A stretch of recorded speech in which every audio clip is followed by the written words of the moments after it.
What's going on? It's your girl Mariah. You're now tuned into Survival Kid Business. Today is May the 26th, 2022. It is the last Thursday of the month for Mental Health Awareness Month, and every Thursday is when the new episodes air. The visual drops on Fridays on my YouTube channel. And so, again, I'm rocking green because I'm in solidarity with those who are going through some mental health issues, all right? Just want to extend my love, my care, my concern, and my condolences for everyone who's going through it, who's been through it, and those who, have succumbed to their mental health issues. All right. So it's nothing but love on this side. Got nothing but love for you. All right. So today we're going to be talking about fear. We have discussed perfectionism the first Thursday of this month. And then we touched on, I want to say, anxiety the second Thursday. And last week we touched on criticism. And so today we're going to talk about fear. I think fear is one of those attributes that come or that stem from the different mental health issues that people have. Now, obviously, this is a business podcast, so everything always gets tied back to business. A lot of business owners go through a lot of mental health issues. And so I wanted to take the time out this month to just highlight some of those issues that we face, some issues that I have faced as well. And others that I know who are in the business and entrepreneurial space, as well as the 9-to-5ers, they go through things as well. I'm a 9-to-5er also. So I go through a lot of different mental gymnastics, and it can be somewhat difficult to keep your mind at ease and don't worry, especially when you turn on the news and you see more issues. And then, your family might call you up with some different issues. Your friends might have issues, and then you have business issues and work issues. And there's a lot of things that go on and a lot of emotions that we face. So, sometimes you gotta degress, unwind, right? You gotta unwind and kind of find the groove and find your peace. So I figured the best way to deal with the issue is to face it head on.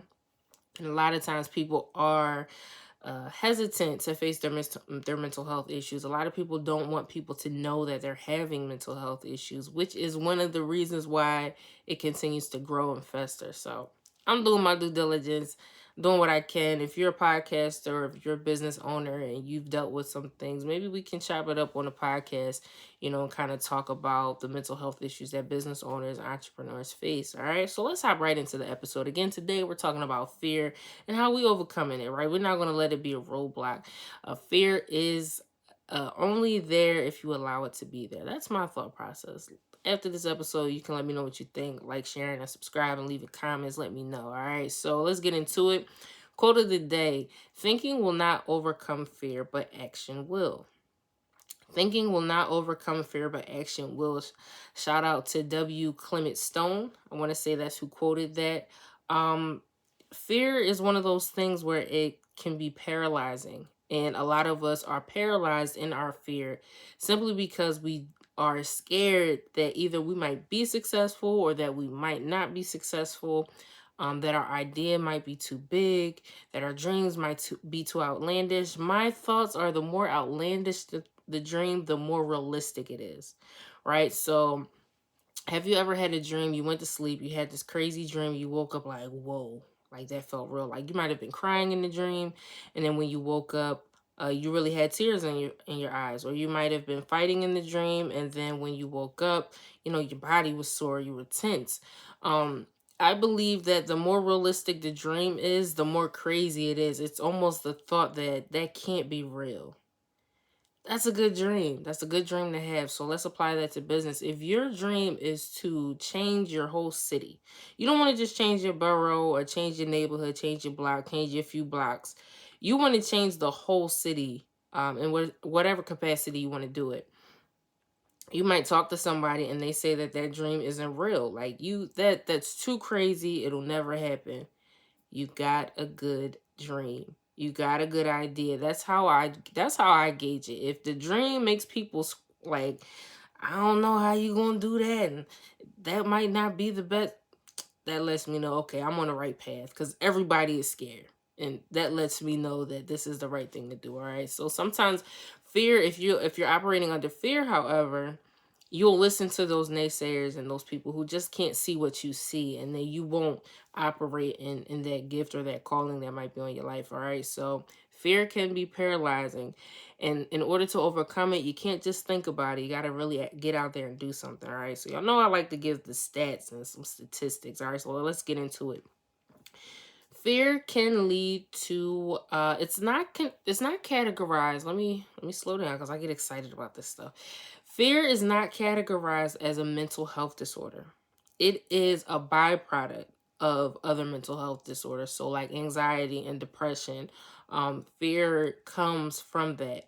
And if you let that fear grow and fester, it can turn into psychosis. All right. Now what that is when you are unable, it's something in your brain is not it's not working normally. This is considered an abnormal situation where your brain cannot differentiate between real and fake.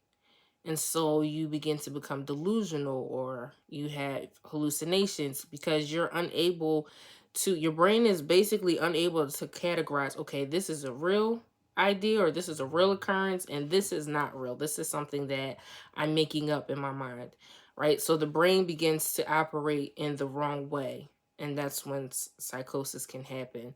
That is a byproduct of fear. If you look around you, I'm sure you can think of at least one person who is operating like this. Chances are they're just dealing with a mental health issue, and that's okay. I hate the stigma behind mental health. Like, you're not allowed to have it. You're a weirdo if you have a mental health disorder. No, you're just having a difference of mindset. Your mindset is different, and that's okay. Everybody's different. Everybody's brain is wired differently. But once you know what you're dealing with, I believe that's when you can no longer think about a thing. You have to act on it, right? You can't, I'm not the type. You can do whatever you want to do. I don't suggest that you sit there and accept whatever you don't want, right? So I don't know anybody who wants their mental health disorders, or they don't want to deal with fear in the way that they deal with it, because fear is unavoidable in life. You can't get away from it. But to let it fester to the point where you can no longer separate the real from the fake, that's somebody who needs to take action and get some help with that issue. Now, again, this is a business podcast. So how does this apply to business? You might be fearful that your idea might be too big. You don't think you can do it, and so you're stuck because you're just sitting there thinking about it. You're not taking any action on it. You're not operating in what you should be operating in. You're not moving according to how you know in your gut that you should be moving. And that's because, again, fear is paralyzing. It stops the brain from working properly, and it makes you hallucinate. It makes you delusional.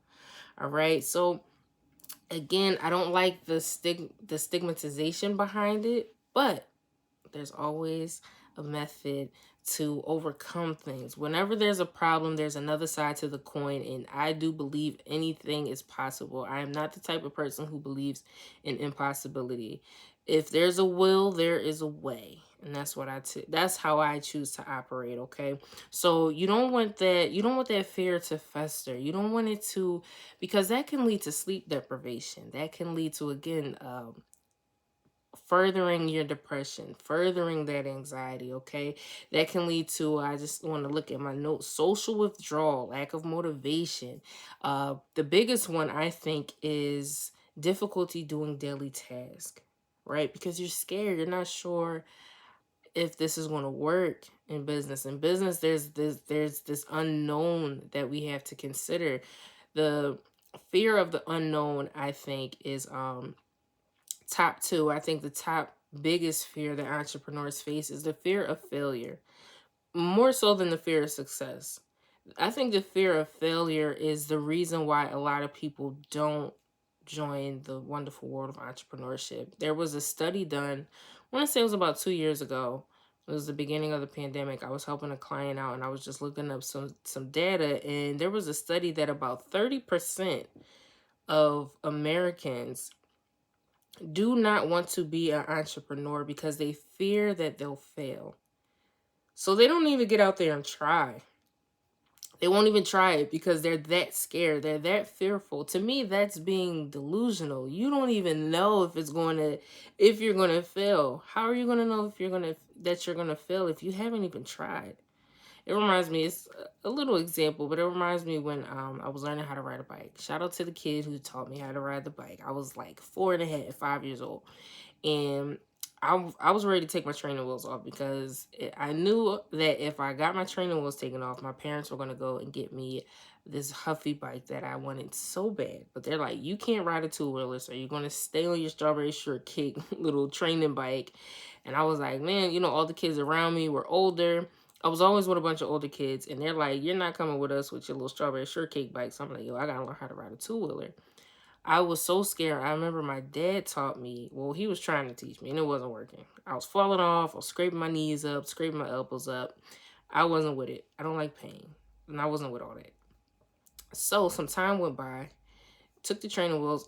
They kept the training wheels off. They're like, because at this point you're gonna have to learn, because now you done got everybody all invested. And then there was a cool kid down the block, and he took his time and he just showed me how to do it. Eventually, I got over my fear of falling because that's what was stopping me. I kept shaking the handle so much that I was falling. I was causing myself to fall. It wasn't anybody around me. My dad said the same exact thing the kid down the block said. It was the same exact instruction, but it took another person. It took just another way of teaching for me to understand that if I continue to be my own roadblock, I will not get to the goal that I want to get, which was just getting the bike that I wanted. It was a Huffy mountain bike. It had different gears on it. It lit up, the wheels lit up. It was crazy. I was going to get a basket at it, all kind of stuff.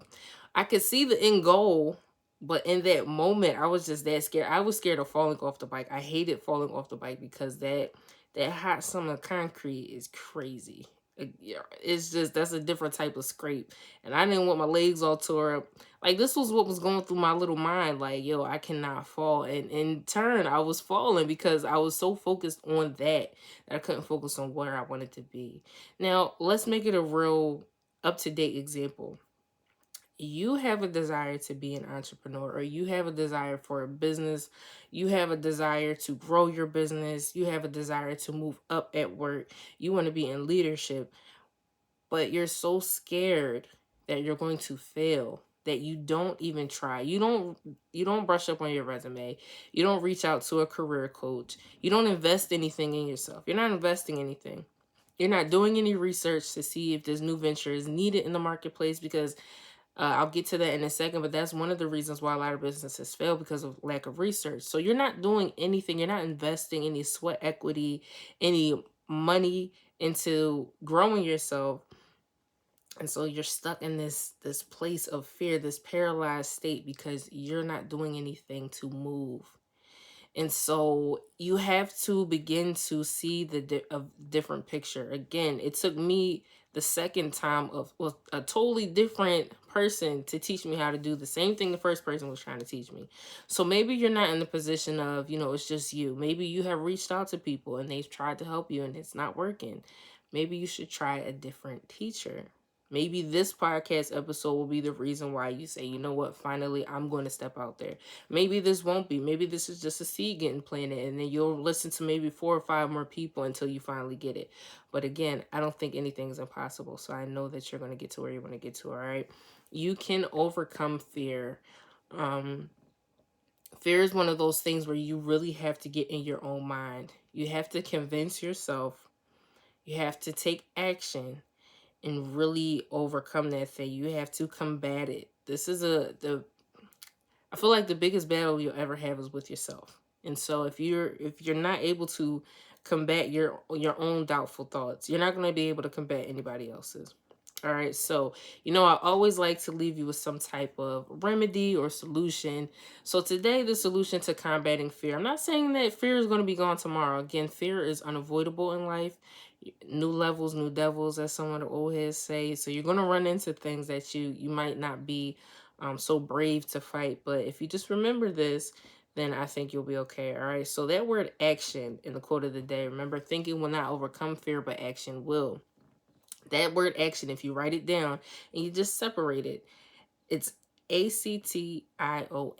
Act I on. On this thing, I will act. Okay, so that's how I want you to remember that. Act I on. All right. What I can control, I will act on. What I can control, I will act on. What I cannot control, I will not take action on. I will let that thing go until I see that I can act on it. All right? Simple enough, right? I think that's pretty simple.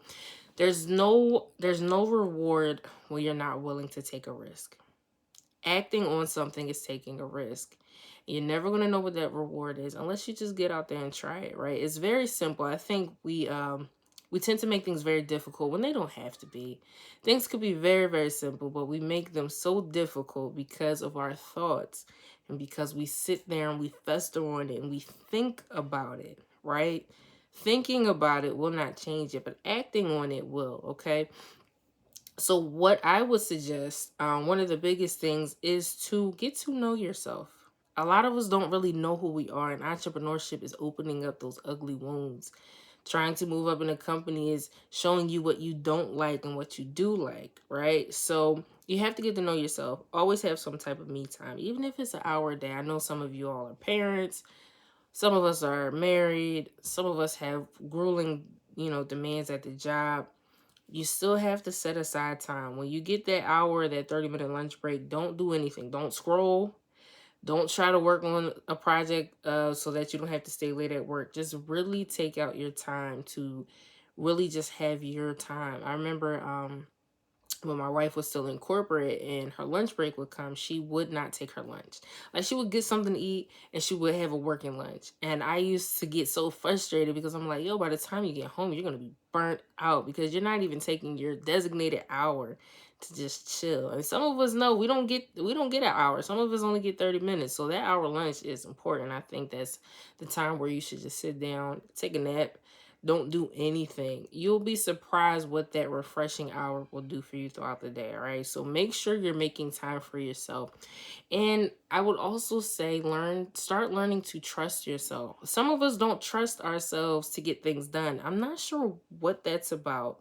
Um, because I've always had the mindset that I can depend on me more than I can depend on anybody else. Now, granted, that gets me in trouble sometimes because you do have to depend on other people. No man's an island, and nobody, if you look at anybody that has made it as a success in your eyes, whatever success looks like to you, somebody helped them do that. Whether it was a friend, a boo, a parent, an aunt, somebody somewhere helped them get to where they are. No man is an island. If you think you're doing everything by yourself, I suggest you sit back and really look and think about if you had no one, what would you have gotten done?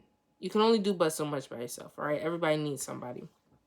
All right, I needed somebody to create this mic so that I can speak into it. I needed somebody to create my laptop so I can plug the mic into the laptop. It's that simple. The simple things that you think that you're doing by yourself, somebody was behind that doing their job to help you get to where you are. So that's something that you also want to keep in mind. Don't fear that you are alone because you are not by yourself. Everybody needs somebody. Somebody is there helping you. Whether you appreciate it or realize that or not, you might be delusional and think that you're doing it by yourself. Trust me, somebody is there, okay? So lean on that. Trust yourself. Begin to do self-care. And another thing that I would do with trying to learn who you are is take a personality assessment. I am having my team do it. They don't know it yet, but I'm going to have my team do a personality test. I do it all the time. I work in corporate and I do it all the time with new teams. Everybody wants to figure out how everybody operates. Now, granted, these tests don't describe you 100%, but it will give you an idea. It's nothing like reading yourself. You have to be able to deal with yourself. And in order to trust yourself, you have to be able to look at yourself in the mirror and know who you are. I can trust that I am going to work until the last minute to get things done. I can trust that. I know I can't trust myself to take a break. And so I keep people around me who like to have fun because I know I will work myself to the bone.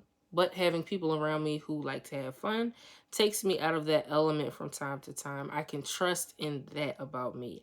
I can trust the things that I like. I know that something simple like if I eat candy before I eat a meal, I will have a bad stomach ache. It never fails. If I eat sweets before I eat a meal, I'm going to be messed up. Like if I'm hungry and I just eat some candy to hold me over, it doesn't matter if it's a chocolate bar, a cupcake. If it's sweet and I eat that and then I try to eat dinner or try to eat lunch or breakfast, I'm gonna be messed up. I can trust that. That's something simple, but that's something that I know. Because what if you're at a business meeting and you forgot I had a piece of candy before this meeting, and now I'm sitting here trying to eat and I'm messed up, my stomach is turning, I'm looking crazy. That's something that you should know. It's simple, but that's something that you should know. All right, you have to know the little things about yourself. What do you like to do? What do you like to eat? Where do you like to go? Again, if you're connecting, you're networking with people and they want to